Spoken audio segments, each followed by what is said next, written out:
Bueno, pues ya vamos de lleno con la información. Déjeme le platico que la Asamblea General de Naciones Unidas aprobó hoy una resolución, pues no vinculante, que pide el fin de las hostilidades de Rusia en Ucrania y exige además el retiro de sus fuerzas, lo que sí envía un contundente mensaje en la víspera del primer aniversario de la invasión.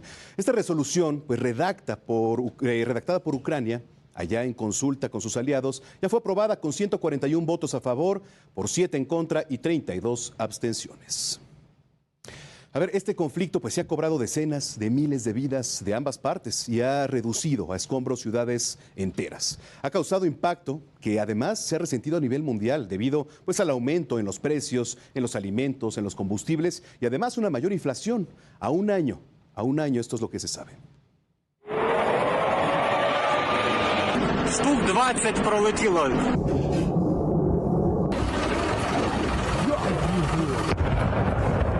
Desde la anexión de Crimea a Rusia en 2014 y el comienzo de los ataques en la región del Donbass entre ucranianos y prorrusos, las hostilidades del Kremlin a Kiev fueron en aumento. Hasta el 24 de febrero de 2022. Принято решение о проведении специальной военной операции.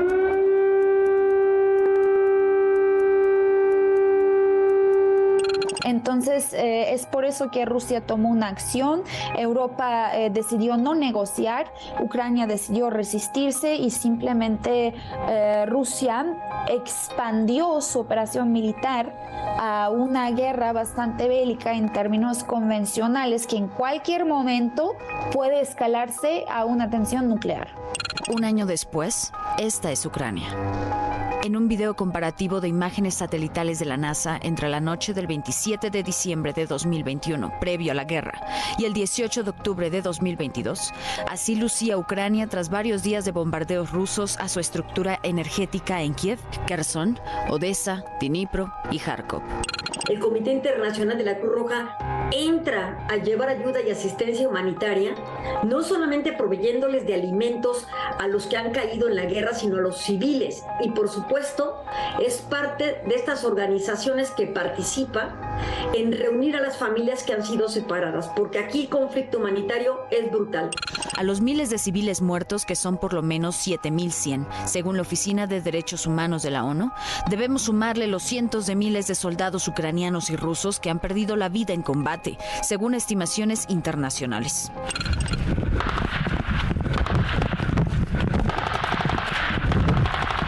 Además, los prisioneros de guerra. En los primeros 6 meses de conflicto, el Comité Internacional de la Cruz Roja recibió más de 17,000 llamadas y correos electrónicos de personas que buscaban noticias de sus familiares. Pensamos en ellos como si fueran peones en un tablero de ajedrez que caen, pero que no poseen ni padres, ni hermanos, ni familia alguna. Son seres humanos que están combatiendo por uno y otro ejército.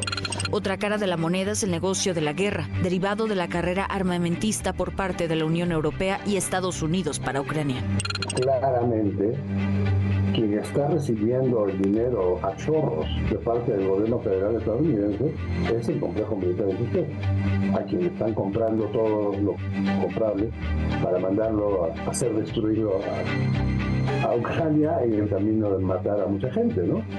El apoyo militar total de los países de Europa a Ucrania se estima en unos 12,000 millones de euros, según el Consejo de la Unión Europea, y de Estados Unidos, 26,700 millones de dólares, de acuerdo con la Casa Blanca. Mientras Ucrania convulsiona en medio del desastre, ni Kiev ni Moscú dan señales de un posible acuerdo de paz. Yesenia Santiago, Heraldo Media Group. Bueno, este es un panorama, pero mientras tanto el apoyo a Ucrania para enfrentar el conflicto con Rusia sigue llegando desde varios países también. Está por cumplirse un año del conflicto armado en Ucrania. Este país que poco a poco ha visto cómo muchas de sus ciudades han sido anexadas a Rusia o que han perdido gran parte de su infraestructura, así como de su población. Es por ello que los países que conforman la OTAN, la Unión Europea, entre otros frentes, no dudaron en ayudar económicamente y con armamento a este país. Estados Unidos ha gastado más de 26,700 millones de dólares en lo que va del conflicto. también ha aportado equipo militar, entre ellos 21 tanques Abrams, misiles, lanzamisiles, drones, equipos de cómputo, además de los sistemas Patriot e HIMARS, que cuentan con radares que detectan y rastrean objetivos. De igual forma, también envió un sistema de drones que no fue para nada exitoso, no así como los Bayraktar turcos, que demostraron ser muy eficientes en el campo de batalla. Reino Unido también ha sido clave en el soporte para los ucranianos. Han entregado 14 tanques Challenger, así como su sistema de lanzamisiles M270, que es mejor que el HIMARS de Estados Unidos. Por su parte, naciones como Alemania, Polonia y Canadá entregaron de forma conjunta 32 tanques Leopard, entre otros suministros. Y países como España también se han sumado con equipo militar, pero sin precisar el número de unidades aportadas. Mientras que naciones como Estonia no han dudado en destinar miles de millones de dólares a la causa. Pero no todo ha sido favorable para Ucrania, puesto que también se le ha negado armamento. Prueba de ello son los caza que Estados Unidos no entregó, así como misiles de largo alcance. Si bien es imposible tener una cifra exacta del armamento ni de los miles de millones de dólares destinados a la defensa ucraniana, sí podemos decir que todo ese dinero no ha sido suficiente para poner fin a este conflicto, ni para poner a salvo a las personas que viven en esas regiones. Fernando Galván, Heraldo Media Group. Bueno, a ver, una vez que está puesto ya el panorama, el contexto que le acabamos de presentar, vamos a analizar el tema y saludo con mucho gusto a la doctora Aribel Contreras, coordinadora de la Licenciatura de Negocios Globales de la Universidad Iberoamericana. Doctora, qué gugusto, ¿cómo está? Buenas noches. Muy buenas noches, Manuel, un gusto saludarte y muchas gracias por esta gentil invitación para poder platicar con tu auditorio, pues qué ha sido estos 365 días de verdaderas pesadillas en Ucrania. Sí, recuerdo hace unos días que platicábamos también ahí en radio y poníamos sobre la mesa pues varios temas a platicar a lo largo del año. Uno de ellos justo es este, ¿no? El cumplimiento ya de un año de la guerra. ¿Qué panorama ve hasta el momento después de un año? Estamos viendo que además del conflicto bélico se ha desatado una guerra energética, pero también una guerra mediática y también ciberguerras. Estamos viendo que en paralelo corren diferentes no solamente narrativas, sino diferentes guerras, además de estos ataques militares. Vemos que en este mundo multipolar, es decir, que el poder se ubica en diferentes naciones, también queda descubierto. Es decir, si pensábamos que esta confrontación entre Estados Unidos y China iba a ser el tema que iba a ocupar la agenda, pues nos hemos equivocado. Hoy hablar de Ucrania es hablar pues no solamente de esas imágenes terribles que han dado la vuelta al mundo a lo largo de estos 12 meses, Manuel, sino es hablar inclusive de lo que implica la historia, donde Ucrania ha buscado desde que logró su independencia en 1991 un proceso de descolonización con respecto a todo aquello que representaba la era soviética.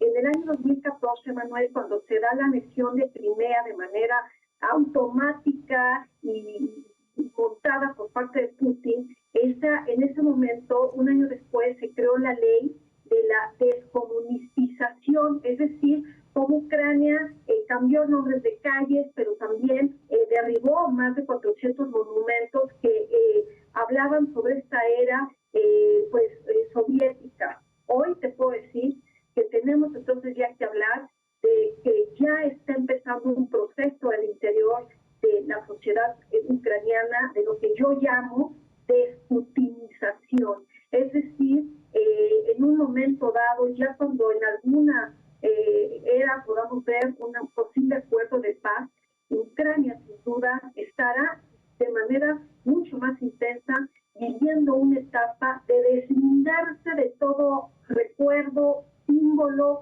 emblema, calle, nombre, lo que sea que tenga que ver con Putin, porque hoy sin duda Putin se ha posicionado pues prácticamente como un personaje equivalente a lo que en su momento fue Hitler en la era del Holocausto. Entonces estamos viviendo muchas situaciones, muchas crisis globales, Manuel, derivadas por esta guerra, y el impacto económico es abismal, por esto que se denomina el efecto mariposa, es decir, que cualquier suceso que pase en un punto geográfico impacta a nivel mundial de manera exponencial. ¿Y esto por qué se da? Por esta gran interdependencia económica que viven los países, y esto es resultado de la globalización. Por eso es que mucha gente se cuestiona de por qué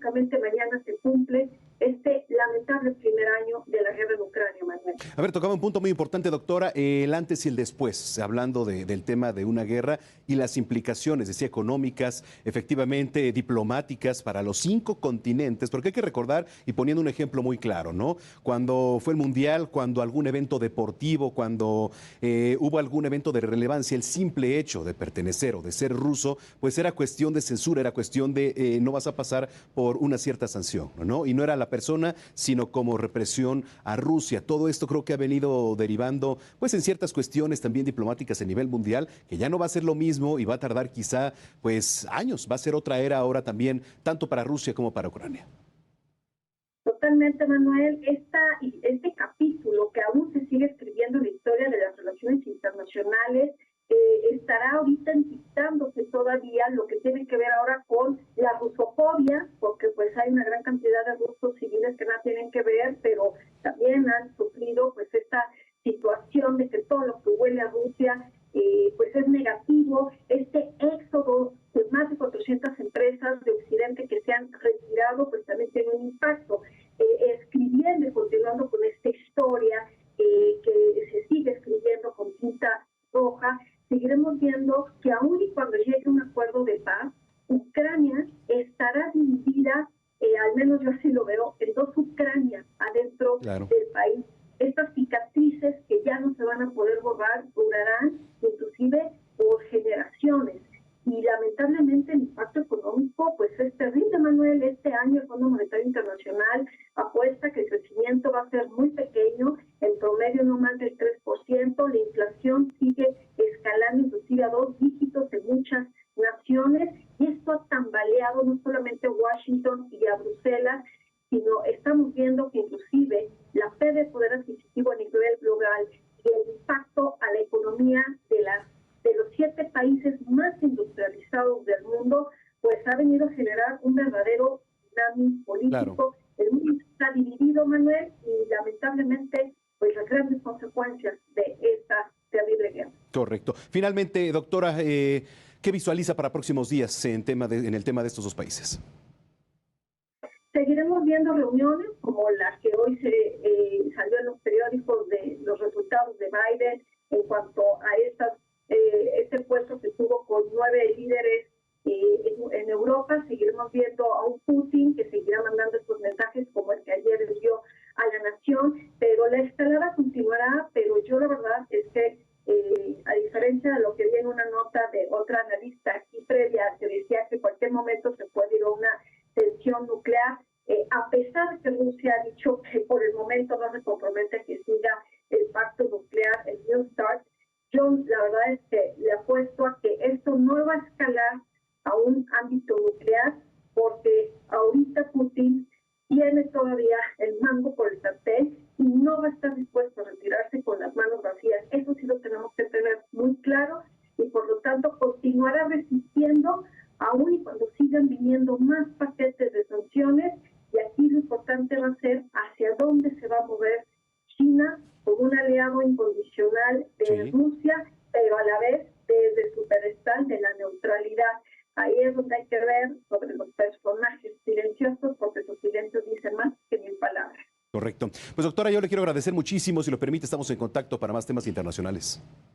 Muy buenas noches y hasta pronto, Manuel. Siempre un gusto estar contigo. Muchísimas gracias. Gracias a la doctora Aribel Contreras, coordinadora de la Licenciatura de Negocios Globales de la Universidad.